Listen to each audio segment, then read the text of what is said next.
الكريم أما بعد فأعوذ بالله من الشيطان الرجيم بسم الله الرحمن الرحيم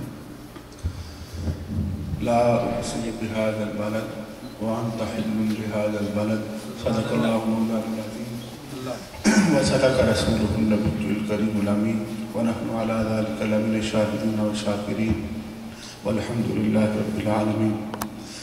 قد قال الله تبارك وتعالى في شان حبيبه ومحبوبه ومطلوبه ومقصوده مخبرا وآمرا إن الله وملائكته يصلون على النبي يا أيها الذين آمنوا صلوا عليه وسلموا تسليما اللهم صل على سيدنا ومولانا محمد وبارك وسلم عليه الصلاة والسلام عليك يا رسول الله وعلى آلك وأصحابك يا حبيب الله.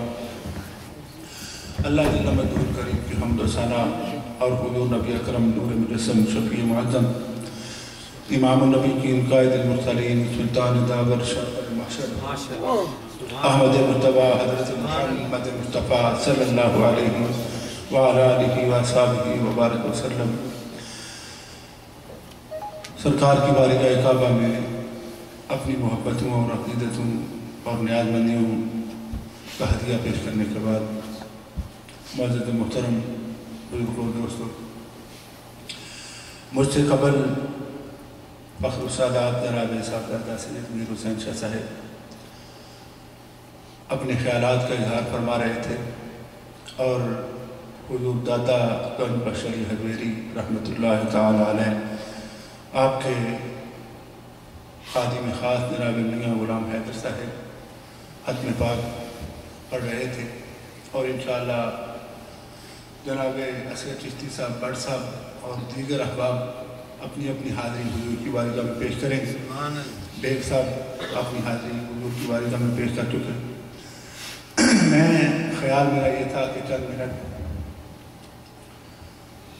ایک اور موضوع کے حوالے سے اصال ثواب کے حوالے سے میں عرض کروں گا، لیکن حضور شاہ صاحب نے محبت کی جس تار کو چھیڑا ہے اور پھر بیگ صاحب نے اس حوالے سے کلام پڑھے تو چند منٹ میں سرکار کے شہر پاک کی حاضری اور حضور کے شہر پاک کی شان کے حوالے سے ایک دو چیزیں آپ کی سماعتوں کی نظر کرنا چاہتا ہوں. ہماری یہ خوش نصیبی ہے کہ ہم سرکار کے غلام ہیں اور سرکار نے اپنی امت کے لیے ہم گناہگاروں سہکاروں اور بداعمالوں کی بخشش کا سامان کرنے کے لیے زمین پر سرکار نے استراحت کو آرام کو پسند فرمایا. روایات میں آتا ہے کہ سرکار جب معراج کی شب اللہ کی رحمتوں کے قرب میں جلوہ افروز تھے تو اللہ کریم نے یہ فرمایا ہے حبیب صلی اللہ علیہ وسلم آپ انہی رحمتوں کے ہجوم میں قیام فرمائیں، یہاں رک جائیں. اللہ کے حبیب صلی اللہ علیہ وسلم نے اپنی امت کی محبت کی خاطر اللہ کی بارگاہ میں عرض کیا کہ میں اپنے غلاموں میں واپس جانا چاہتا ہوں. اللہ کے قرآن نے اس کو اس طرح بیان فرمایا وَالنَّجْمِ إِذَا هَوَى، قسم ہے ستارے کی جو ہو کے واپس آ گیا. علماء کہتے ہیں معراج کی شب تو حضور کا جانا کمال تھا، اللہ نے 27ویں پارے سورہ نجم میں واپس آنے کی قسم کھا کے ستارے کی قسم کھا کے واپس آنے کا بیان کیوں فرمایا. مفسرین کہتے ہیں جانا بھی بڑا کمال ہے لیکن وہاں سے واپس آنا اس سے بھی بڑا کمال ہے. اللہ کریم نے اپنے حبیب پاک صلی اللہ علیہ وسلم کو یہ فضیلت عطا فرمائی حضور جہاں آرام فرمائیں. ہمارا یہ ایمان ہے اللہ کریم نے جس نسبت کو بھی جس کو بھی جو عزت جو عظمت جو مرتبہ اور جو مقام عطا کیا وہ صدقہ میرے اور آپ کے آقا کریم صلی اللہ علیہ وسلم. مدینہ پاک کی جتنی فضیلت ہے حضور کے دم قدم سے، حضور کے خاندان کی جتنی فضیلت ہے سرکار کی وجہ سے، سرکار کی آل کو عظمتیں ملی سرکار کی وجہ سے، سرکار کے اصحاب کو شانیں ملی سرکار کی وجہ سے، سرکار کی امت کو فضیلت ملی سرکار کی وجہ سے، سرکار کی کتاب کو جو فضیلت ملی سرکار کی وجہ سے، زمانہ مصطفیٰ کو جو فضیلت ملی رب نے قسم نشان فرما کے والعصر ان الانسان، تو وہ سرکار کی وجہ سے، جس کو جو بھی عزت کا حوالہ ملا وہ نسبت مصطفیٰ کا صدقہ ہے۔ مدینہ پاک کو جتنی شان اور کتنی شان ہے۔ اب ایک دو چیزیں تو میں مختصراً آپ کی سماعتوں کی نظر کروں گا، لیکن یوں سمجھنے کے گفتگو کا خلاصہ میں ابتداءً یہ عرض کر دیتا ہوں۔ پوری ملت اسلامیہ، ہر کلمہ پڑھنے والے، مکتبہ فکر کا تمام علماء، تمام فقہاء، تمام محدثین، تمام مفسرین، تمام محققین، تمام ائمہ کا اس پر اتفاق ہے کہ اللہ کی ساری مخلوق میں، اللہ کی تمام مخلوقات میں زمین کا وہ ٹکڑا جو جسم مصطفیٰ کے ساتھ ٹچ ہے، لگا ہوا ہے، وہ رب کے کعبے سے بھی افضل ہے، وہ لوح سے بھی افضل ہے، وہ قلم سے بھی افضل ہے، وہ کرسی سے بھی افضل ہے، وہ رب کے عرش سے بھی افضل ہے۔ اونچی آواز سے کہیے سبحان اللہ۔ شاید آپ کو سمجھ نہیں آئی میری اس بات کی۔ نعرہ تکبیر، نعرہ رسالت، رب صاحب زیادہ سید صفدر شاہ صاحب اور شاہ صاحب آج کی محفل پاک میں تشریف لائے ہیں، ہم خوش آمدید کہتے ہیں۔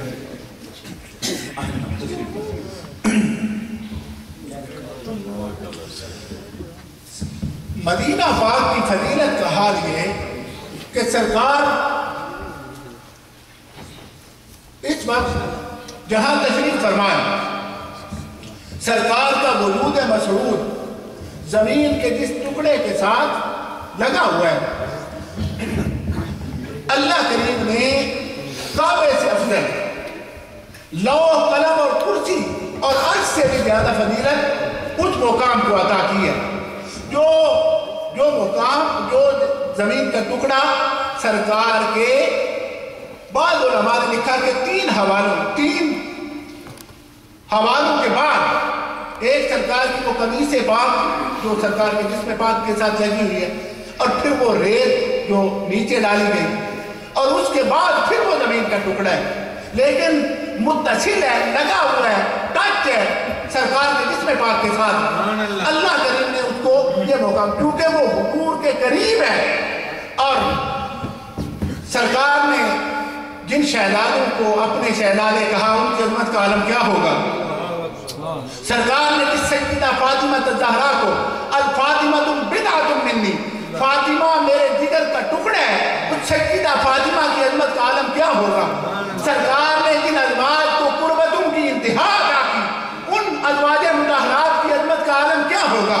سیدنا صدیق اکبر اور سیدنا فاروق اعظم کو سرکار نے تب سے لے کر اب تک اور اب سے لے کر قیامت تک اپنے پہلو میں سلا رکھا ہے۔ صدیق و فاروق کی عظمت کا عالم کیا ہوگا، جن کو حضور کے شہر پاک میں قربت مصطفیٰ میں جگہ ملی، پہلو مصطفیٰ میں جگہ ملی، جن کا سر انور سرکار کے سینہ پاک کے ساتھ اور سیدنا فاروق اعظم کا سر انور سیدنا صدیق اکبر کے سینہ پاک کے ساتھ 70,000 فرشتے جہاں صبح، 70,000 فرشتے جہاں شام کو حاضری کے لیے، اور پھر لفظ یہ ہے، روایت کا مفہوم یہ ہے، فرمایا جو ایک بار آئے اس کو پھر قیامت تک اس فرشتے کی باری نہیں آتی، جب واپس جا رہا ہوتا ہے تو پھر وہ مڑ کے گنبد حجرہ پاک کی طرف اس حضرت کے ساتھ تک رہا ہوتا ہے کہ میں دوبارہ سرکار کے روضہ انور پر حاضر نہیں ہو سکوں گا۔ کتنی شان ہے اس گناہگار امتی کی کہ ہے تو گناہگار، ہے تو سیاکار، ہے تو بدعمل، لیکن سرکار نے کتنے کرم سے نواز رکھا ہے کہ زندگی میں ایک بار نہیں بلکہ ایک سال میں 4 بار حضور کے قدموں میں حاضر ہوتا ہے۔ اور مدینہ پاک کی شان کا عالم یہ ہے، سرکار نے فرمایا حضور نے فرمایا جو بندہ میرے روضہ پاک پر آئے، میرے روضہ پاک پر آئے، حضور نے فرمایا میرے روضہ پاک پر آ کے میری قبر انور کی زیارت کرے، میرے روضہ پاک کی زیارت کرے، میری مسجد شریف کی حاضری دے، روضہ پاک کی زیارت کرے، اس کا حال کیا ہے؟ اللہ کے حبیب صلی اللہ علیہ وسلم فرماتے ہیں کہ ایمان کی ایک نظر میرے روضہ پاک کو تک لیا، فرمایا واجبت لہو شفاعتی، اس نے میری شفاعت واجب ہو گئی۔ جس بندے نے ایک نظر، ایمان کی ایک نظر، جو بندہ 15 دن وہاں رہا، جس نے 40 نمازیں وہاں پوری کی، جو بندہ 4 دن رہا، حضور نے فرمایا جس بندے کو ایک نماز میری مسجد شریف کی نصیب ہوئی، فرمایا ایک نماز میری مسجد شریف میں، مدینہ پاک میں، مسجد نبوی شریف میں پڑھے، حضور فرماتے ہیں اس بندے کے سارے گناہ یہاں رہ جاتے ہیں، وہ گناہوں سے پاک ہو کے واپس جا رہا ہوتا ہے۔ من زار قبری وجبت لہ شفاعتی، جس نے میری قبر پاک کی زیارت کی اس نے میری شفاعت واجب ہو گئی۔ پھر حضور نے فرمایا جس بندے نے 40 نمازیں میری مسجد شریف میں پڑھی اس پہ میری شفاعت واجب ہو گئی۔ حضور نے فرمایا قیامت کے دن میں اس کی شفاعت کروں گا، میں اس کی سفارش کروں گا۔ اتنا نصیب ہے وہ شخص، اور اس بندے کے جنتی ہونے میں کوئی شک رہ سکتے ہیں جس کا سفارشی محمد رسول اللہ صلی اللہ علیہ وسلم، اللہ کے حبیب جس کے سفارشی ہو، جس کی سفارش حضور کر رہے ہو، اس کے جنتی ہونے میں کون سا شک۔ اور پھر حضور نے فرمایا، مستدرک حاکم میں ہے، دارمی شریف میں ہے، حضور نے فرمایا جس بندے کو میرے شہر پاک میں موت آئے اور میرے شہر کے قبرستان جنت البقیع شریف میں دفن ہوئے، فرمایا قیامت کے دن اللہ اسے بغیر حساب کے جنت عطا فرمائے۔ اس کی آواز سے کہیے سبحان اللہ۔ آپ دیکھیں کہ محفل نعت میں حضور شاہ صاحب نے بڑی خوبصورت بات کی، محفل نعت میں دو ہی تو کام ہوتے ہیں، یا حضور کے حسن کی بات ہوتی ہے یا شہر مصطفیٰ کے ذکر کی بات ہوتی ہے۔ حاضری یا شہر مصطفیٰ کی بات ہوتی ہے، دو ہی تو باتیں ہوتی ہیں۔ اور حضور صلی اللہ علیہ وسلم نے محفل میں آ کے اگر کوئی نعت سن کے حضور کے شہر پاک میں جانے کی جستجو پیدا ہو جائے، سمجھ لینا حاضری قبول ہو گئی ہے۔ حضور نے فرمایا جس بندے کو میرے شہر کا قبرستان نصیب ہو، کتنا بد نصیب وہ شخص ہے جو کلمہ بھی پڑھے اور کہے حضور نعوذ باللہ کچھ نہیں کر سکتے، نادان تم حضور کی بات کرتے ہو، جس شہر میں میرے قریب آقا نے سانس لیے، جس شہر کو میرے آقا سے نسبت حاصل ہے، حضور فرماتے ہیں اس شہر کی مٹی نصیب ہوئی، اللہ تیرا حساب معاف کرے گا۔ اگر حضور کے شہر کے قبرستان کی یہ شان ہے، شان مصطفیٰ کیا ہوگی، ذات مصطفیٰ کا عدم کیا ہوگا۔ اور اگر کسی غلام کو حضور کے شہر کی مٹی نصیب ہو، قبرستان نصیب ہو، اس کا حساب نہیں ہوگا، تم کن چکروں میں پڑے ہوئے، تم حضور کے اصحاب کی بات کرتے ہو اور حضور کی آل کی باتیں کرتے ہو۔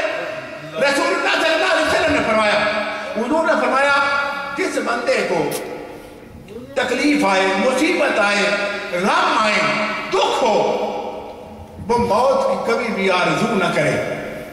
مصیبت کی وجہ سے، غموں کی وجہ سے، مشکلوں کی وجہ سے حضور نے فرمایا گھبرا کے موت مانگنا، موت کی دعا مانگنا بھی حرام ہے۔ ایک بندہ ہے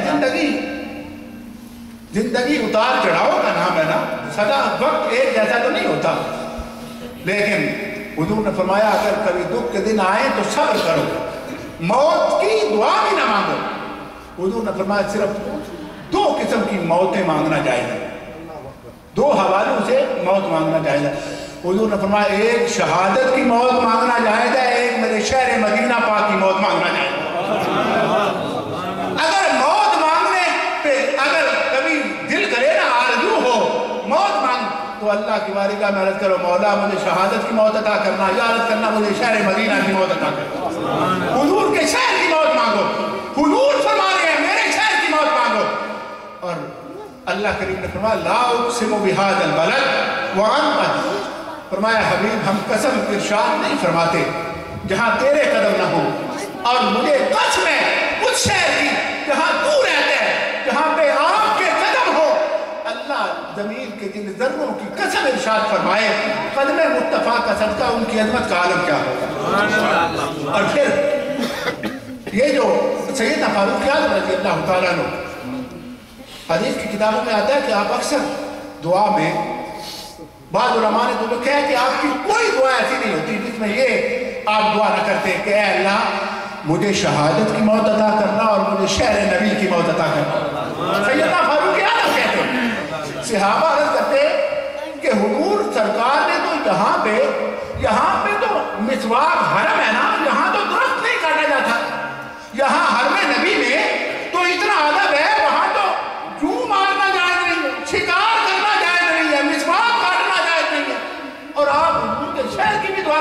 شہادت کی مدینہ پاک کے اندر تو جنگ ہی نہیں ہونی. اب جب سیدنا فاروق اعظم پر ایک بدبخت نے حملہ کیا نا، حملے کے بعد مراد مصطفیٰ کا پہلا سوال یہ تھا کہ مجھ پہ حملہ کس نے کیا.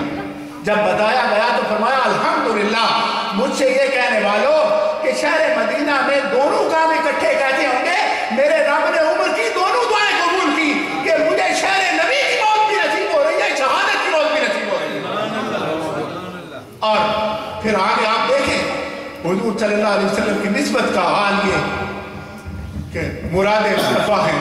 رب نے جنہیں کہا، رب کے حبیب نے جنہیں کہا تھا لا تمس النار مر رہانی اور آمر رہانی، جس مومن نے ایک نظر چہرہ مصطفیٰ کو تک لیا اللہ نے اس پہ آتش دوزخ کو حرام کر دیا.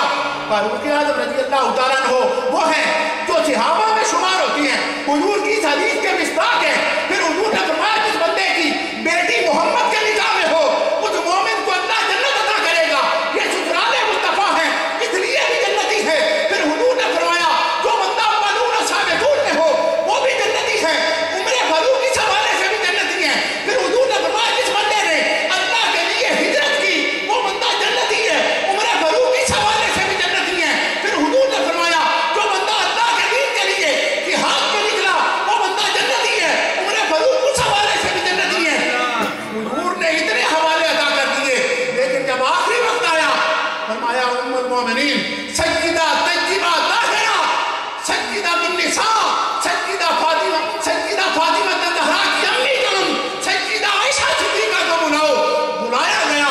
امی جان جب تشریف لائیں فاروق اعظم جو امیر المومنین ہیں، جو 90 لاکھ مربع میل کے حاکم ہیں، ہاتھ جوڑ کے کانپتے ہوئے لبوں کے ساتھ سیدہ عائشہ صدیقہ کی والدہ میں عرض کرنے لگے اے امی جان میں امیر المومنین ہوں، مجھے حضور نے جنت کے بڑے حوالے عطا کیے، لیکن ایک آپ سے ریکویسٹ کرنا چاہتا ہوں، ایک آپ سے عرض کرنا چاہتا ہوں. عائشہ صدیقہ رضی اللہ تعالیٰ عنہا حضور کی زوجہ مومنوں کی ماں کی آنکھوں میں آنسو اتر آئے. امیر المومنین آپ حکم تو کریں. فاروق اعظم نے کہا یہ جو روضہ مصطفیٰ میں، یہ جو حجرہ مصطفیٰ میں آپ کا یہ حجرہ ہے، یہاں جو قبر کی جگہ بچتی ہے صدیق اور صدیق کے آقا کے ساتھ میں بھی قبر کی جگہ چاہتا ہوں. میں بھی قبر کی نعرہ تکبیر، نعرہ رسالت، نعرہ تحقیق، نعرہ حیدری، نعرہ تکبیر، اللہ اکبر، نعرہ رسالت. حدیث کی کتابوں میں آتا ہے سیدہ عائشہ صدیقہ پہ کب کبھی تاریخ ہو گئے، پھڑپھڑاتے ہوئے لبوں کے ساتھ، کانپتے ہوئے جسم کے ساتھ سیدہ عائشہ صدیقہ نے کہا اے امیر المومنین یہ جگہ تو میں نے اپنے لیے رکھی تھی کہ جسے حضور کے پہلو میں جگہ ملے اسے اور کیا چاہیے، جسے روضہ مصطفیٰ میں جگہ ملے اسے اور کیا چاہیے، جس کو قرب مصطفیٰ کا قیامت نصیب ہو اسے اور کیا چاہیے. لیکن میں اپنی ذات پر اے امیر المومنین آپ کی ذات کو آپ کی خواہش کو ترجیح دیتی ہوں، میں قربانی دے کے اپنی جگہ آپ کے نام کرتی ہوں.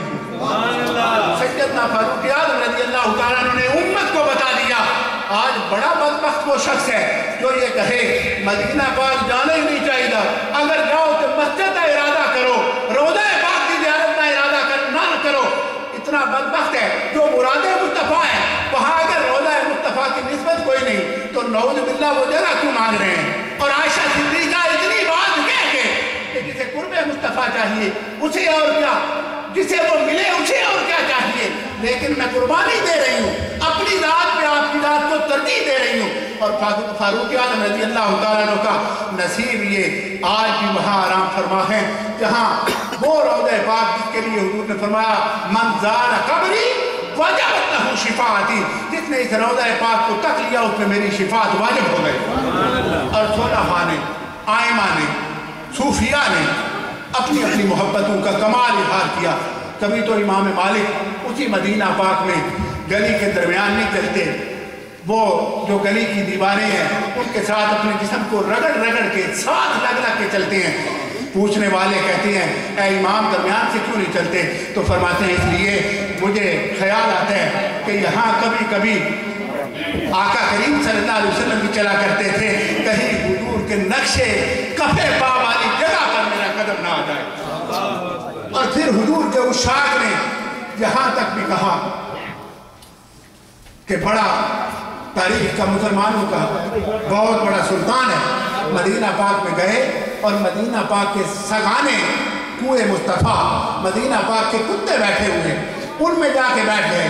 کسی نے کہا اللہ نے بادشاہی عطا کی ہے، ان میں کیوں بیٹھ گئے؟ انہوں نے کہا اللہ کی قسم میں چاہتا یہ ہوں حشر کے میدان میں میرا حشر بادشاہوں کے ساتھ نہیں، مدینہ پاک کے کتوں کے ساتھ ہو۔ میں حضور کے شہر پاک کے ان خوش نصیب کتوں میں بیٹھ کر اپنا نام لکھوانا چاہتا ہوں۔ اور حضرت شاہ صاحب کے بھی، چشتی صاحب کے بھی شیخ کامل حضور پیر سیال رحمت اللہ تعالیٰ علیہ، حضور شیخ الاسلام والمسلمین حضرت خواجہ محمد قمر الدین رحمت اللہ تعالیٰ علیہ آپ تشریف فرمائیں تو وہ مریدین حلقہ ارادت مند اس زمانے کے وہ شیخ تھے۔ عطا اللہ شاہ بخاری جیسے بندے نے کہا تھا کہ اگر چلتے پھرتے حضور کی سنت کی تصویر دیکھنا چاہتے ہو تو خواجہ محمد قمر الدین کو دیکھ لو، زمانہ ملنے کے لیے آیا ہوا ہے، لائن لگی ہوئی۔ ایک بندے نے کان میں کہا حضور یہ جو آنکھوں سے نبیل حافظ صاحب ہیں یہ یہاں کے رہنے والے نہیں، سرکار نے کرم کیا یہ حضور کے شہر پاک میں رہتے ہیں۔ وہ مرید تھے سیال شریف حافظ صاحب، آنکھوں سے نبی نے مارا گیا بندہ اور شیخ کو ملنے کے لیے آیا۔ جب قریب آیا تو حضور خواجہ صاحب نے اپنی مسند چھوڑی، دونوں ہاتھ ان کے قدموں پہ رکھ دیے، دونوں ہاتھ حافظ صاحب کے قدموں پہ۔ کسی نے کہا حضور خواجہ صاحب ہیں، حافظ صاحب تڑپ کے پیچھے جا گرے، رو کے عرض کیا حضور میں مرید ہوں، مجھے تو نظر نہیں آتا، آپ نے اتنی زیادتی کی میرے ساتھ۔ حضور خواجہ صاحب رو پڑے، فرمایا آفت جی تسی مرید ہو ساڑے، ارے تو آڑے قدمہ نو نہیں، میں تے اونا قدمہ تے ہاتھ رکھے میرے شہر مصطفیٰ چلتے پھرتے ہیں۔ میں تو نسبت مصطفیٰ کو دیکھ رہا ہوں کہ یہ وہ خود نصیب قدم ہے جو حضور کی گلیوں میں چلتے پھرتے رہتے ہیں، ان کے ساتھ وہ زمین کے ذرے لگتے ہیں۔ سیدنا فاروق اعظم رضی اللہ تعالیٰ عنہ تشریف فرما تھے اور حدیث کی کتابوں میں آتا ہے کہ ایک غزوہ سے حضور واپس تشریف لا رہے تھے، جب گھوڑے آ کے رکے نا، سواریاں رکی تو دھول جو مدینہ پاک کی دھول اٹھی تو سیدنا فاروق اعظم نے اپنے امامہ شریف کا پلو اپنے چہرے پہ کرنے کی کوشش کی۔ سرکار نے فرمایا عمر کیا کر رہے ہو؟ عرض کیا حضور یہ دھول پڑ رہی ہے تو چہرے پہ کپڑا۔ حضور نے فرمایا ہٹا کپڑا اور مدینہ پاک کی دھول کو اپنے جسم میں پڑنے دے۔ اے عمر جس کے جسم پر میرے شہر پاک کی دھول لگ جائے اللہ اسے برس کی بیماری سے محفوظ رکھتا۔ حضور کے شہر نبی پھر شہر نبی ہے، شہر نبی پھر شہر نبی ہے۔ وہ کتنا خوش نصیب شخص ہے جسے حضور اپنے قدموں میں بلائیں، اور ہم بڑے خوش نصیب ہیں، اللہ نے ہمیں اگر توفیق عطا کی ہے۔ میں یہ جملہ کہ اکثر کہا کرتا ہوں، میں کہتا ہوں اگر کبھی چھٹیاں گزارنے کا جی چاہے کہ آؤٹنگ بھی ہو، اگر اللہ توفیق عطا کرے تو اپنے بچوں کو ساتھ لے کے کبھی کبھی حضور کے شہر میں جایا کرو۔ پاکستان جاتے ہو اسی رستے سے جایا کرو، حضور کے قدموں میں حاضری دے کے جایا کرو، دے کے آیا کرو۔ اللہ کریم حضور کے شہر پاک کی برکت سے آپ کی اولاد کو نیکی اور دین کی تعلیم اور دین پہ عمل کی توفیق بھی عطا کرے گا، اور حضور کی حاضری کا صدقہ اللہ دین و دنیا کی رحمتیں اور برکتیں بھی عطا کرے گا۔ ابھی ہمارے بھائی لودھی صاحب ابھی حاضری دے کے آئے ہیں، تو یہ خوش نصیبی ہے کسی بندے کی، وہ ایک دن ٹھہرے یا 2 دن۔ اعلیٰ حضرت تشریف فرمایا، ایک بندہ آیا آگے روتے ہوئے، اس نے کہا حضور میں مدینہ پاک گیا تھا لیکن زیادہ دن ٹھہر نہیں سکا، میری بد نصیبی کہ میں صرف 1 دن ٹھہر سکا ہوں۔ اعلیٰ حضرت رو پڑے، اعلیٰ حضرت رو پڑے، رو کے اعلیٰ حضرت نے کہا کہ تم 1 دن کی بات کرتے ہو، 5 نمازیں حضور کے قدموں میں پڑھ آئے ہو، وہاں تو وہ بندہ جنتی ہے جو ایک نظر حضور کے روضہ پاک کو دیکھے یا ایک سانس حضور کے قدموں میں بیٹھ کے لے، ایک سانس کو حضور کے قدموں میں لے، وہ بندہ جنتی ہے۔ اور سرکار کا یہ کرم ہے ہم پر، گناہگاروں پر، سیاکاروں پر، بدعمالوں پر۔ حضور نے فرمایا میرے مدینہ پاک کی مثال ایسے ہے، مسلم شریف میں ہے، حضور نے فرمایا میرے مدینہ پاک کی، میرے شہر پاک کی مثال ایسے ہے جیسے بٹی ہو۔ حضور نے فرمایا جیسے لوہا بٹی میں رکھیں اور بٹی اسے گرم کر کے میل جلا دیتی ہے صاف ستھرا لوہا پایا جاتا ہے۔ حضور نے فرمایا جو میرا امتی یہاں مدینہ پاک میں میرے قدموں میں آئے، میرے روضہ پاک پر حاضری دے، حضور نے فرمایا گناہ سارے یہاں دھل جائیں گے۔ جب مدینہ پاک سے جانے لگے گا تو صاف ستھرا ایمان لے کے واپس جانا۔ سبحان اللہ، کتنی خوش نصیبی ہے، کتنی خوش نصیبی ہے ہماری۔ پاکستان میں ایک بڑا اتھینٹک رسالہ نکلتا ہے ہلال، اس میں یہ واقعہ درجہ میں یہ عرض کر کے اپنی گفتگو کو سمیٹ رہا ہوں۔ باقی ابھی جب چند سال پہلے مسجد نبی شریف کی توسیع ہوئی، اس میں یہ جو ساؤنڈ سسٹم لگا ہے، یہ ساؤنڈ سسٹم بیسیکلی تو امریکہ کی وہ کمپنی تھی، لیکن امریکن اس کمپنی نے مسلمان انجینئر اور وہ ورکر تھے جو وہاں کام کرتے تھے، انہوں نے کام کیا، ساؤنڈ سسٹم سیٹ کیا، اور آپ دیکھتے ہیں کہ دنیا کا سب سے بڑا وہ ساؤنڈ سسٹم ہے، پوری دنیا کا سب سے بڑا ساؤنڈ سسٹم، پورے مدینہ پاک میں ایک جیسی آواز آ رہی ہوتی ہے۔ انہوں نے لگایا ساؤنڈ سسٹم، اتفاق کی بات یہ تھی کہ وہ انجینئر پاکستانی تھا۔ 2 دن یا 3 دن پہلے جب اس کا افتتاح ہونا تھا، وہ جو کنگ تھا ان دنوں کنگ فہد کا وہ دور تھا، اس نے افتتاح کرنا تھا، 2 دن پہلے وہ پاکستانی انجینئر فوت ہو گیا۔ جب وہ فوت ہو گیا تو ساری کمپنی اس حوالے سے بڑی پریشان تھی کہ اس کو عام تو وہی کر سکتا تھا، وہی حقیقت میں اس کو سمجھتا تھا، یا وہ کمپنی سمجھتی تھی۔ اب کمپنی امریکن تو وہاں جا نہیں سکتے کہ کافر کا وہاں داخلہ بند ہے۔ انہوں نے کہا کہ اب کیونکہ اسکیجول ایسا بنا ہوا ہے اور کنگ آ رہے ہیں تو یہ سارا سسٹم ایک ڈسٹرب ہو جائے گا، تو کیا کریں؟ انہوں نے علماء سے بات کی، علماء نے فتویٰ دے دیا۔ انہوں نے کہا کیونکہ مجبوری ہے اس لیے اس کافر کو آنے کی اجازت ہے، انہوں نے اجازت دے دی۔ جب یہ امریکن گیا اور جا کے وہاں ایئرپورٹ پہ اترا تو یقیناً ابھی غیر مسلم تھا، گاڑی میں بیٹھا، وہاں پہنچا تو ابھی غیر مسلم تھا، اور وہ ہلال والے کہتے ہیں، اس رسالے میں نے پڑھا، وہ کہتے ہیں کہ جب وہاں گاڑی سے اترا مسجد نبی شریف کے سامنے، اس نے نگاہ اٹھائی، پہلی نظر گنبد حضرہ پاک پڑھی، اور نگاہ پڑھتے ہی اس کی زبان پر کلمہ شہادت جاری ہو گیا۔ روضہ پاک کو دیکھا، پہلی نظر گنبد حضرہ پاک کو دیکھا، کلمہ جاری ہو گیا، ایک شور مچ گیا۔ اس نے ساؤنڈ سسٹم آن کیا، اپنا کام تھا جو وہ کیا۔ اب علماء نے تو کافر کو اجازت دے دی، لیکن میں اس کریم کے کرم اور اس اللہ کے با اختیار نبی کے اختیار پہ قربان جاؤں۔ حضور نے فرمایا مولوی نے تو اجازت دے دی کافر کو آنے کی اپنی مجبوری کے حوالے سے، لیکن حضور نے یہ برداشت نہیں کیا کہ کافر آئے۔ 2 چیزیں ہیں، ایک تو یہ کہ کافر وہاں جا نہیں سکتا، کیوں؟ اس لیے کہ کافر تو جہنمی ہے، اور حضور نے فرمایا جو میرے روضہ پاک کو دیکھے پھر جہنمی رہے۔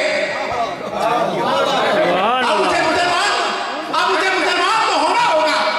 آقا کریم صلی اللہ علیہ وسلم کی یہ شان ہے کہ جو ایک نظر چہرہ مصطفیٰ کو دیکھے وہ کافر نہیں رہ سکتا تھا۔ ابو جہل عتبہ شیبہ کافروں کو، اپنی اولادوں کو کہا کرتے تھے کہ چہرہ مصطفیٰ نہ دیکھنا، کہ جو دیکھے انہی کا ہو جاتا ہے۔ علماء کہتی ہیں ایسا کیوں تھا؟ رب نے اپنے حبیب کے چہرہ پاک میں حسن مصطفیٰ میں یہ چیز رکھی تھی، فرمایا جو بندہ میرے حبیب کے چہرے کو دیکھے، نگاہ مصطفیٰ کو دیکھنے کے بعد بھی، وہ دہا کے مخلے کو دیکھنے کے بعد بھی وہ جہنمی نہیں مر سکتا، اور جس طرح چہرہ مصطفیٰ کو دیکھنے کے بعد وہ کافر نہیں رہ سکتا، اسی طرح روضہ مصطفیٰ کو دیکھنے کے بعد وہ کافر کہتے رہتا۔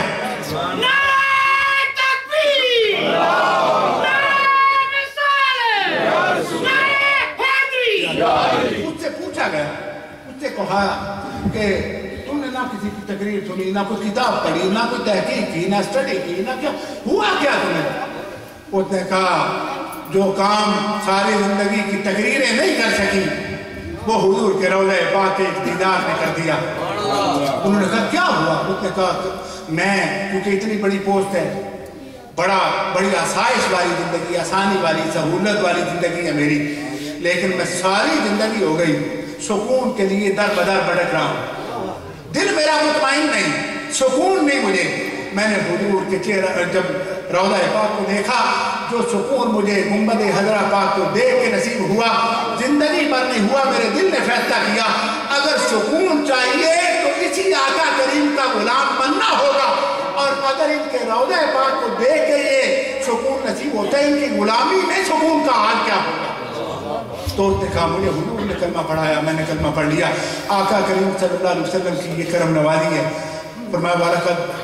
فرمایا لقد جاءکم رسول من انفسکم عزیز علیہ ما عنتم حریص علیکم بالمؤمنین رؤوف رحیم. حضور رؤوف بھی ہیں, رحیم بھی ہیں ہمارے لیے, اور حریص ہیں حضور.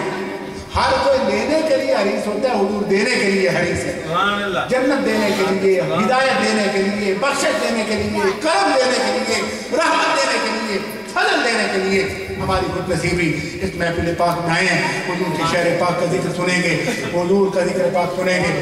اللہ مجھے اور آپ کو, اللہ کریم ہم سب کو مدینہ پاک کی حاضری نصیب فرمائے. اور بڑے خوش نصیب وہ بھائی ہیں, بڑے خوش نصیب وہ والدین ہیں کہ جن کے بیٹے نے, جن کے بھائی نے ان کے اثارے ثواب کے لیے حضور کے ذکر کی محفل کا انعقاد کیا, حضور کے شہر پاک کے ذکر کا انعقاد ہوا.